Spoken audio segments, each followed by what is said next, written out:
स्वागत है आप सभी का हमारी इस क्लास में। हम लोग कक्षा 10 के साइंस विषय के अनसॉल्व्ड को हल कर रहे थे। अब तक दो पार्ट हम लोगों ने देख लिए हैं पहले सेट के अंतर्गत। तीसरे पार्ट के बारे में बेटा हम लोग बात करेंगे।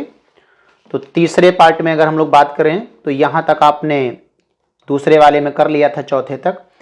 ये 5वें नंबर की हम लोग शुरुआत करेंगे। क्या लिखा है? निम्नलिखित यौगिकों के संरचनात्मक सूत्र लिखना है। क्या लिखा है? पहला नाम एथेनोइक अम्ल। तो चलिएगा, एथेनोइक अम्ल, इसका संरचनात्मक सूत्र कैसे लिखना है? Meth eth prop but pent hex hept oct octane, ऐसे आप एक क्रम बना लीजिएगा। कम से कम 7-8 तो आप याद ही कर लीजिएगा। नंबरिंग 1 2 3 क्रम से होगी, मेथ एथ प्रोप ब्यूट से। फिर आपके पास जैसे एथ आया है एथेनोइक से, तो मेथ एथ का मतलब इसमें 2 कार्बन होते हैं। अब ओइक अम्ल के लिए जो क्रियात्मक समूह होता है वो आप तैयार कर लीजिएगा। ओइक अम्ल के लिए अगर हम लोग बात करें तो C डबल बॉन्ड, ऑक्सीजन के लिए 2 इलेक्ट्रॉन होते हैं तो वो उसमें डबल बॉन्ड है।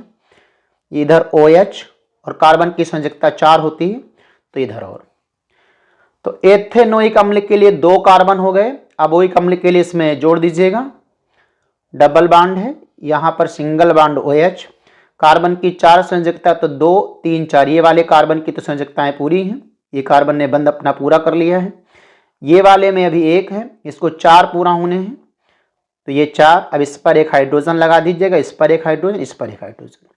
तो ये वाला बेटा हमारे एथेनोइक अम्ल का संरचनात्मक सूत्र हो गया। ये आपके संरचनात्मक सूत्र में या तो आप COOH ऐसे करके याद करेंगे। अब हम बात करते हैं मेथेनल के लिए। तो मेथेनल के लिए हम संरचनात्मक सूत्र कैसे समझेंगे? मेथ हमारे पास मेथ एथ यानी मेथ पहले नंबर पर आता है तो 1 कार्बन होगा। अब अगर हम मेथेनल के लिए उसका क्रियात्मक समूह समझने की कोशिश करें जो उसकी रासायनिक अभिक्रियाओं में भाग लेता है मुख्यतः रूप से, वही हमारा क्रियात्मक समूह होता है। तो C डबल बॉन्ड O, इधर आपके पास H और इधर ये सिंगल बॉन्ड, 2 3 4। तो एक ही कार्बन लगना तो यही सब चीज उतारते हैं, C double bond O, single bond H और इधर सिंगल बॉन्ड। अब 2 3 इधर से आपके परमाणु जुड़ चुके हैं, इधर वाले में आप H और जोड़ दीजिएगा। तो ये वाला आपका जो हमारे पास लिखा हुआ है ये मेथेनल का संरचनात्मक सूत्र हो जाएगा। अब बात करते हैं 1 क्लोरोप्रोपेन का। तो 1 क्लोरोप्रोपेन, फिर वैसे ही बात करेंगे प्रोपेन। पहले आप अपने कार्बनिक यौगिक को पहचानेंगे। प्रोपेन, मेथ एथ प्रोप, तो यानी हमें 3 कार्बन सजा लेने होंगे पहले। 1 क्लोरो यानी कि जो हमारे पास क्लोरो लगना है, क्लोरो का मतलब Cl, ब्रोमो का मतलब Br, फ्लोरो का मतलब F, वह क्लोरो हमारे पहले नंबर पर लगेगा। तो इसमें 4 संयोजकताएं सबकी होती हैं तो Cl ये आपने लगा दिया। क्लोरो 1 क्लोरो पहले कार्बन पर लगाया तो आपने 1 क्लोरो हो गया, पर इसके 4 होने चाहिए पूरे, तो एक यहाँ पर H, एक यहाँ पर H, इधर वाले में ये H और फिर ये H, 4 होने चाहिए सब पूरे। तो 1 2 3 4। अब इधर वाले के C के लिए एक इधर से एक ये, तो ये वाला H, ये वाला H और ये वाला H। तो इस प्रकार से इसने अपने चतुसंयोजकता जो कार्बन उसने पूरे कर लिए हैं और ये हमारे 1 क्लोरोप्रोपेन का संरचनात्मक सूत्र हो गया है। अब हम बात करेंगे नाइट्रोमेथेन की। तो चलिएगा, नाइट्रोमेथेन के बारे में कैसे बात करते हैं, ये लिखा है नाइट्रोमेथेन। नाइट्रोमेथेन, तो नाइट्रोमेथेन यहां पर मेथ लिखा हुआ है तो हमें समझ में आ रहा है कि मेथ के लिए 1 कार्बन होने चाहिए।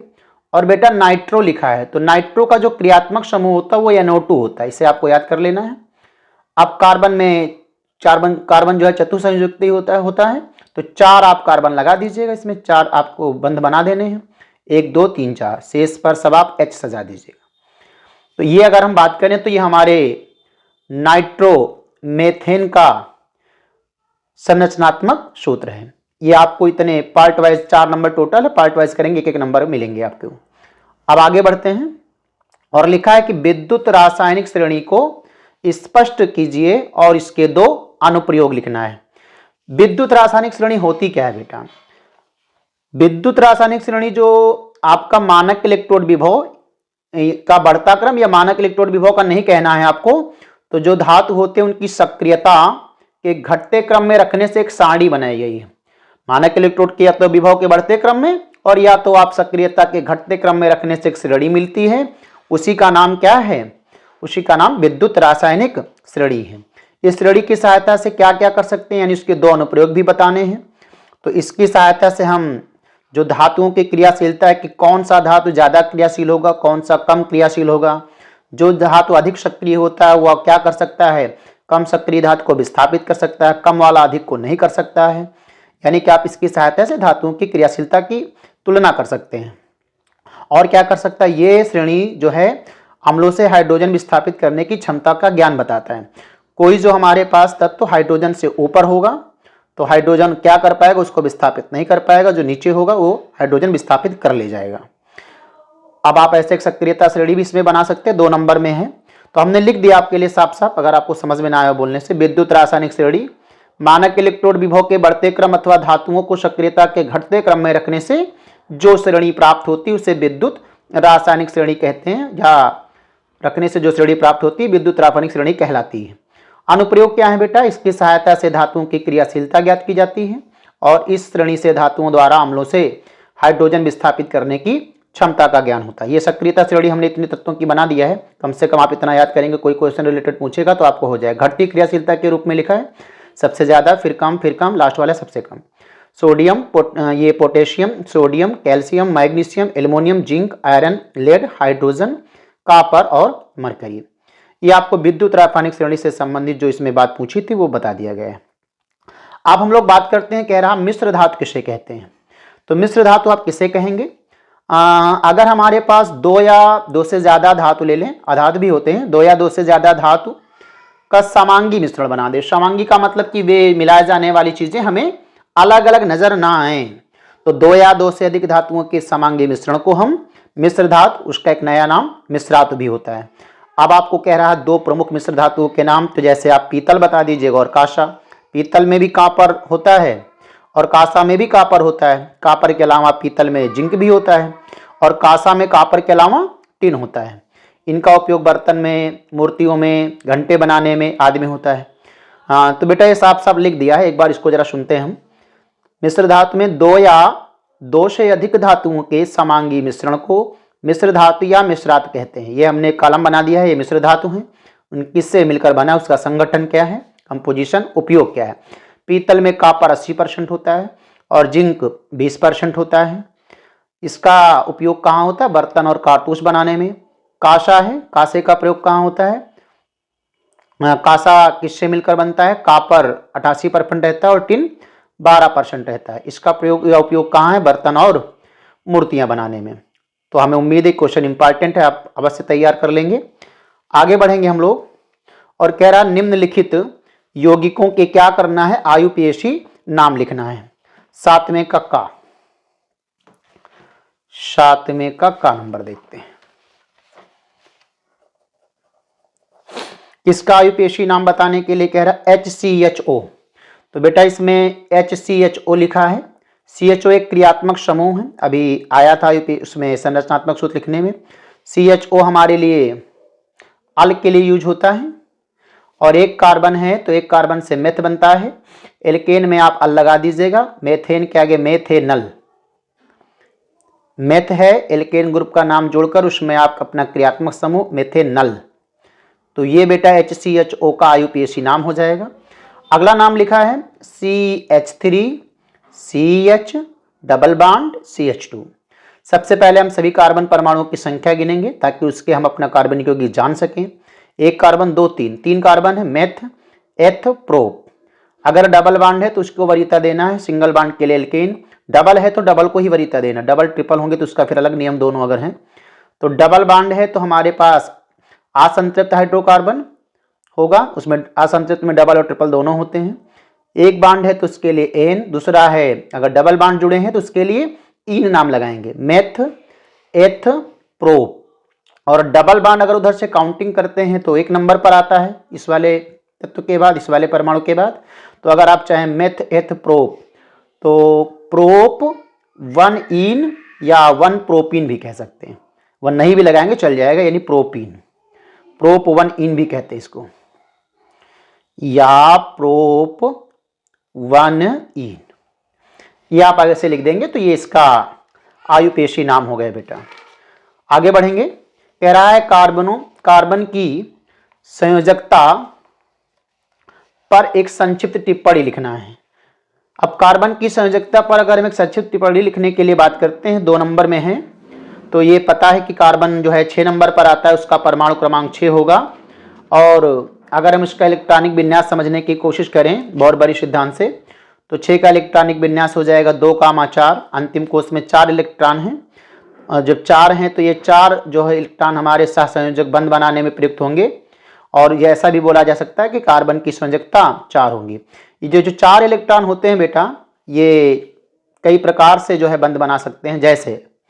जैसे ये कार्बन है तो ये मान लीजिएगा 4 बंध बनाने में, अभी आपने पढ़ा भी था संरचना सूत्र में, चारों सिंगल बॉन्ड बना सकते हैं, यानी एकल बंध बना सकते हैं। 4 बंध बनाने का तरीका ऐसा भी हो सकता है कि एक डबल रहे और इनमें 2 सिंगल बॉन्ड कर दिए जाएं, नीचे भी किया जा सकता है, तो भी 4 पूरे हो गए। तीसरा और तरीका हो सकता है कि एक ट्रिपल बॉन्ड हो जाए और केवल एक ही सिंगल बॉन्ड है, तो भी 4 हमारे संयोजकताएं हो जाएंगी, 4 बंध हो जाएंगे। और ऐसा भी हो सकता है बेटा कि ये हमारे पास 2 डबल बॉन्ड आ जाए, तो 2 2 4। तो ये 4 प्रकार हैं आपके जिससे हमारे ये बंध बनाए जा सकते हैं। तो इसी बात को जो हम बोल रहे हैं बेटा साफ साफ लिखा हुआ जरा यहाँ देख लेते हैं। कार्बन की संयोजकता लिखा है कि कार्बन का परमाणु क्रमांक 6 है, इसका इलेक्ट्रॉनिक विन्यास 2,4 है, इसके बाह्यतम कोष में 4 इलेक्ट्रॉन होते हैं, ये चारों इलेक्ट्रॉन सहसंयोजक बंध बनाने में प्रयुक्त होते हैं तथा कार्बन की संयोजकता 4 है। आगे लिख दिया है सहसंयोजक बंध एकल बंध, द्विबंध तथा त्रिबंध के रूप में होते हैं, अतः इसके सहसंयोजक बंधों की 4 अवस्थाएं होती हैं। ये अभी आपको जो बताया था चारों एकल बॉन्ड से हैं, इसमें एक डबल से, 2 सिंगल से, एक आपका त्रिबंध है, एक सिंगल है और इसमें दोनों हमारे 2 बंध हैं। तो ये आपका इस प्रश्न का जवाब था। उम्मीद है आपको समझ में आ रहा होगा। नेक्स्ट क्वेश्चन की हम लोग बात करते हैं। आगे लिखा है बेकिंग पाउडर यानी खाने के सोडा का रासायनिक नाम और इसका क्या लिखना है अणुसूत्र। बेकिंग पाउडर को गर्म करने पर क्या होता है, 2 नंबर का आया प्रश्न है। तो बेकिंग पाउडर यानी खाने के सोडे का अगर हम बेटा रासायनिक नाम की बात करें तो इसका रासायनिक नाम होगा सोडियम बाइकार्बोनेट। Sodium bicarbonate.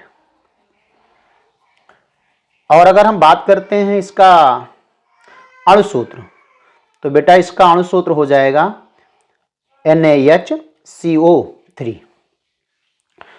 ये आपका इतना आधा प्रश्न हो चुका है। अब कह रहा है कि बेकिंग पाउडर को गर्म करने पर क्या होता है।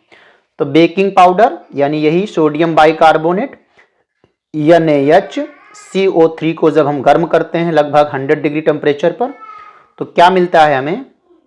ये अगर हम इस पे लिखना चाहें तो गर्म लिख सकते हैं कि हाँ गर्म कर रहे हैं कितने डिग्री पर, 100 डिग्री सेल्सियस पर। तो आपका ये NaHCO3 गर्म करने पर आपका सोडियम बाइकार्बोनेट बेटा Na2CO3 यानी सोडियम कार्बोनेट। सोडियम कार्बोनेट और आगे आपके पास इसमें जल की मात्रा रहती है प्लस कार्बन डाइऑक्साइड भी उत्सर्जित होता है प्लस CO2।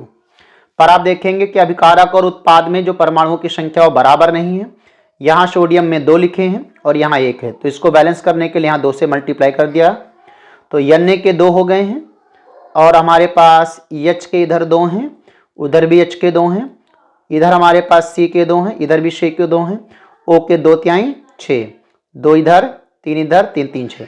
तो अब ये बैलेंस है, यानी हम बोल सकते हैं कि हमारा जो सोडियम पाउडर बेकिंग पाउडर है उसको गर्म करने पर क्या होता है, तो सोडियम कार्बोनेट के साथ कार्बन डाइऑक्साइड गैस निकलती है। तो एक बार इसको आपने समझ लिया होगा, कोई दिक्कत नहीं होगी हमें लगता है। अगले क्वेश्चन की हम बात करते हैं। अगला क्वेश्चन क्या लिखा, अगर आपको ये नहीं करना था बेटा तो इसका एक अथवा लिखा हुआ है कि निम्नलिखित पर संक्षिप्त टिप्पणी लिखना। टिप्पणी लिखने का भी क्वेश्चन आता है। इस पे लिखा हुआ है कि द्विविस्थापन अभिक्रिया क्या है और कह रहा उदासीनीकरण अभिक्रिया क्या है और तीसरा है योगात्मक अभिक्रिया क्या है। तो द्विविस्थापन में क्या होता है? द्विविस्थापन होता है अगर हमारे पास दो अलग अलग परमाणु रहे, या मान लीजिएगा परमाणु का समूह रहे, वे क्या करें, आपस में आदान प्रदान करें, तो वो द्विविस्थापन अभिक्रिया कहलाएगी। वो जो दो परमाणु हैं वो आपस में आदान प्रदान कर लें तो बेटा द्विविस्थापन अभिक्रिया कहलाएगी। जैसे हमारे पास बेरियम क्लोराइड है, BaCl2 barium chloride plus Na2SO4 sodium sulphide, sodium sulphate. ये जब सोडियम और बेरियम आपस में ये परमाणु क्या करेंगे, आदान प्रदान करेंगे, तो Na यहाँ आएगा और Ba यहाँ, तो क्या बन जाएगा आपके पास BaSO4 बेरियम सल्फेट और प्लस NaCl, पर यहाँ Na के दो हैं तो यहाँ पर 2NaCl हो जाएगा। आपका ये बैलेंस भी इधर और उधर। तो द्विविस्थापन को हमने साफ साफ लिख रखा है, एक बार आप लोग जरा चेक कर लीजिएगा। लिखा है कि दो अलग अलग परमाणु या परमाणुओं के समूह का आपस में आदान प्रदान द्विविस्थापन अभिक्रिया कहलाती है। और यही जो अभी नाम सिखाया था इसका नाम बेरियम क्लोराइड, बेरियम क्लोराइड। और बेटा ये वाले का नाम है सोडियम सल्फेट, सोडियम सल्फेट, इसका नाम बेरियम सल्फेट। और इधर आपके पास जो लिखा है वो सोडियम क्लोराइड है। तो ये द्विविस्थापन अभिक्रिया पर आता है, तो आपको इतना लिखना। अगला उदासीनीकरण अभिक्रिया किसे कहते हैं? उदासीनीकरण अभिक्रिया तैयार जरूर होगा आपका। अब जब कोई अम्ल हो और क्षार हो, वो परस्पर आपस में क्रिया करते हैं बेटा, तो अम्ल और क्षार की परस्पर क्रिया से लवण और जल बन जाता है। लवण और जल बनने की इस क्रिया का नाम क्या होता है? उदासीनीकरण। जैसे एक हमने अम्ल के रूप में हाइड्रोक्लोरिक अम्ल ले लिया और एक क्षार के रूप में सोडियम हाइड्रोक्साइड ले लिया है। जब ये आपस में क्रिया करेंगे तो क्या बनना चाहिए? लवण और जल। लवण और जल का मतलब सोडियम क्लोराइड यानी साधारण नमक NaCl, और जल का मतलब H2O। ये आपके पास लवण का काम करेगा और ये सोडियम क्लोराइड लवण का काम करेगा और जल है ही है। अब यहाँ पर अगर देखा जाए तो H के दो हैं परमाणु, तो इधर बैलेंस करने के लिए HCl, और यहाँ पर आपके पास NaCl, NaCl plus H2O। H के हमारे पास कितने हो गए? दो हैं, ठीक है, और सोडियम के हमारे पास एक है Cl। तो बेटा सब कुछ बैलेंस है, HCl plus NaOH equal to NaCl plus H2O।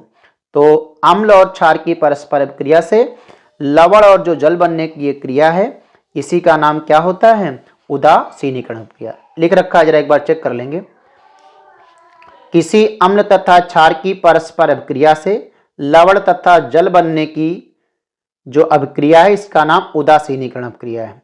जैसे यहाँ पर हाइड्रोक्लोरिक अम्ल लिखा है और यहाँ पर NaOH लिखा है equal to 2NaCl plus H2O लिखा हुआ है। तो यहाँ पर ये गिनतियों का काम तो नहीं है क्योंकि ऑलरेडी बैलेंस हैं।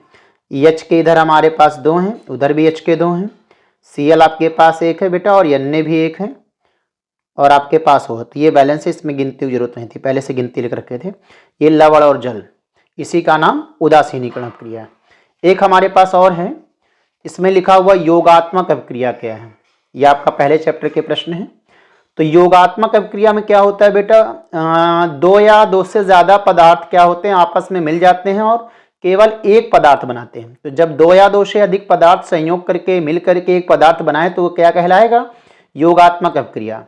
जैसे मान लीजिएगा सल्फर और ऑक्सीजन मिल गए तो क्या बना लिया? Sulphur dioxide. तो ये आपका एक, दो या दो से ज्यादा दो पदार्थ हैं, ये मिल करके हमारा एक पदार्थ बना लिया है, तो ये योगात्मक अभिक्रिया कहलाएगा।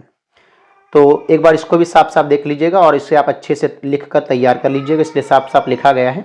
वे अभिक्रियाएं जिसमें दो या दो से अधिक पदार्थ संयोग करके केवल एक पदार्थ बनाते हैं, योगात्मक अभिक्रियाएं कहलाती हैं। जैसे S plus O2 equal to SO2 sulphur dioxide है। एक और लिख दिया C2H4, ये आपका मेथ एथ और CnH2n के से मिल रहा है तो एथीन है, और इधर आपके पास CnH2n+2 से मिल रहा है तो ये मेथ एथेन है। तो एथीन में अगर आपके हाइड्रोजन की क्रिया कराई जाए उत्प्रेरक की उपस्थिति में तो ये एथेन बना लेगा, तो ये भी योगात्मक अभिक्रिया में आ जाएगा आपका। तो इतने काम करवा दिया गया है। आज की वीडियो को यहीं पर रोकते हैं बेटा, मिलते हैं नेक्स्ट वीडियो में।